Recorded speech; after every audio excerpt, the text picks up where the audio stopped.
hodně žen cítí, že v tom sexuálním životě nejsou tak naplněné, jak by mohly. Pro někoho je to dokonce překážka, jo, že tam je určitý tlak, partner chce víc sexu, mě to úplně nic moc neříká, tak občas to jako vydržím a jinak dělám všechno pro to, aby jsem co nejvíc snížila tu frekvenci. A samozřejmě tohle není šťastný model. Není šťastný jak pro tu ženu, tak ani pro toho partnera.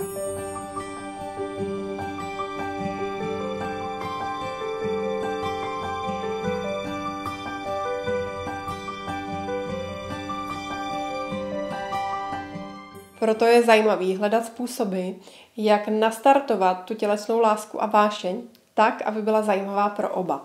Pro obě strany. To není jenom o tom, že partnerovi jako podržím občas, když on má radost, ale jak to udělat, abych sama pro sebe měla radost a potěšení z intimního života. A je hodně věcí, které teda lze dělat. Pochopitelně jedna z možností je, že budeme rozvíjet svoje dovednosti doteku. Já i partner. Jo? A tohle je pro nás ženy důležité, protože my máme často ukotvené takovéto, tak ten muž, on by měl přece vědět, jak se mě má dotknout. On by měl vědět, jak ke mně přistoupit, jak se mnou komunikovat, jak mě pohladit. A máme takové to tiché očekávání, že on pozná naprosto všechno z těch našich potřeb a pokud se to neděje, tak se trošku jako naštveme a zavřeme. Jo? Takže první krok je, že já začnu brát tu zodpovědnost k sobě. Například v rámci výcviku sexuologické práce s tělem, tak jedna z praxí, kterou studenti procházejí, je objevovat potěšení ve svém vlastním těle. A já tomu říkám praxe, protože ono se to neděje jenom ve chvíli, kdy zrovna mám chuť, kdy to na mě přijde. Jo? Ta praxe znamená, že já se tomu věnuju každý den, ať se mi chce, anebo nechce. Mám náladu, nemám náladu, jsem unavená, jsem svěží, to je úplně jedno.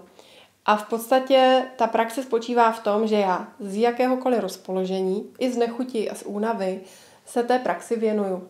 A i když jsem úplně down a to, že sama sebe se mám nějak dotýkat a přinášet si potěšení je ta poslední věc, na co mám chuť, tak do toho jdu. A dívám se, jaké prožitky přicházejí.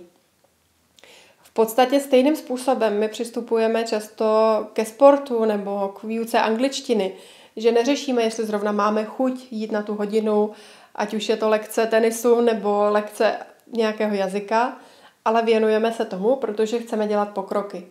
A podobně v té lásce k vlastnímu tělu a i potom v milování, tak děláme pokroky, když se tomu věnujeme jako něčemu, co chceme kultivovat. Nezávisle na tom, jestli se nám zrovna chce, a nebo nechce.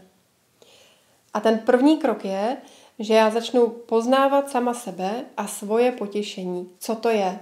Jo? A teď tam naskakuje hodně představ. Jako třeba, co bych měla správně prožívat, jak bych u toho měla vypadat, jak se tak jako správně dělá to sebepotěšení. Jo? Zpravidla ženy mají ty tendence, jo, to je nějak zvenku, jako jak já u toho vypadám. Jo? To je frustrující, takže to je první vlna.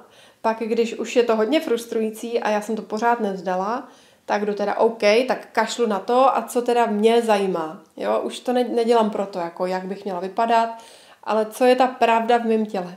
A tam třeba naskočí jako, já nic necítím, mě to nezajímá, mně se chce brečet. Jo?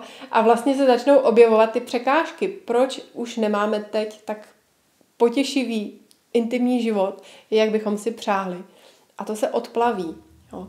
Já uvádím tyhle příklady, aby bylo zřejmé, že to není jenom o tom, že bych začala a hned je to krásný, super, mám nádherný prožitky, tralala, protože někdy se opravdu objevují takové překážky, nebo i ve formě únavy, nechuti, nelibých pocitů, smutku, vzteku. A v podstatě to je to, co já potřebuju si uvědomit, prožít, vyjádřit a pustit. Jo? A zatím se objevuje další zóna. Jo? Nebo si všimneme, že sami na sebe klademe tlak, že si říkáme, aha, tak já bych měla být vzrušená tímhle způsobem. Jo?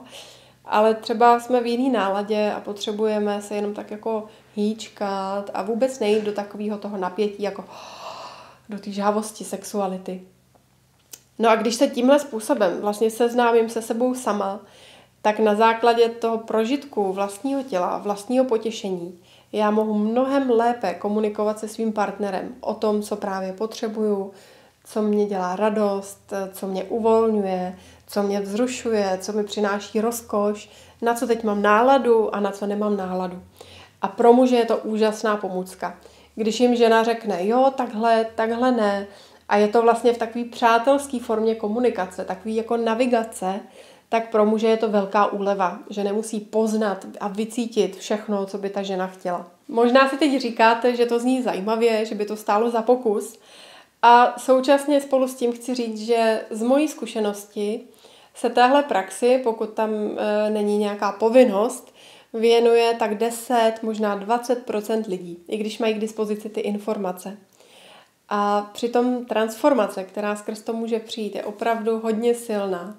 Takže vás chci pozvat k tomu, abyste to zkusili. Abyste si řekli, že třeba po dobu, i kdyby to měl být jenom 1 týden, si vyhradíte pro sebe a svoje tělo a svoje potěšení půl hodinky v tom dni. I kdyby to měla být jenom 1/4 hodina pro ty z vás, kdo říkáte, že máte hodně málo času. Zkuste si vyhradit 15 až 30 minut času jenom na sebe, svoje tělo a zkoumání svého potěšení. Neznamená to, že byste každý den museli prožívat potěšení, ale je důležité, abyste ten časový rámec dodrželi, ať se vám chce, anebo nechce. Doporučuji, abyste si k tomu zapisovali svoje poznámky. Abyste si zapsali, dneska to bylo zajímavý, zažila jsem něco, co jsem ani nečekala. Jo, a druhý den si tam napíšete, vůbec se mi do toho nechtělo, hrozně mě to štvalo, prostě udělala jsem to jenom tak narychlo, abych už to měla za sebou a celý to k ničemu. Jo? A všechno tohle může být součástí vaší praxe, klíč je vytrvat. Jo? V ideálním případě, pro ty z vás, kdo jste víc zapálení, doporučuji dělat to 1 měsíc. Den za dnem, bez výjimky, najít si ten čas a zapsat si k tomu pár svých postřehů. A sledujte, co se s vámi děje. I když vám tahle praxe může přijít divná, zvláštní nebo jako velká výzva, tak moje zkušenost je, že opravdu transformuje životy. A pokud vám to přijde alespoň trošku zajímavé, sdílejte tohle video i se svými přáteli. Těším se na vás.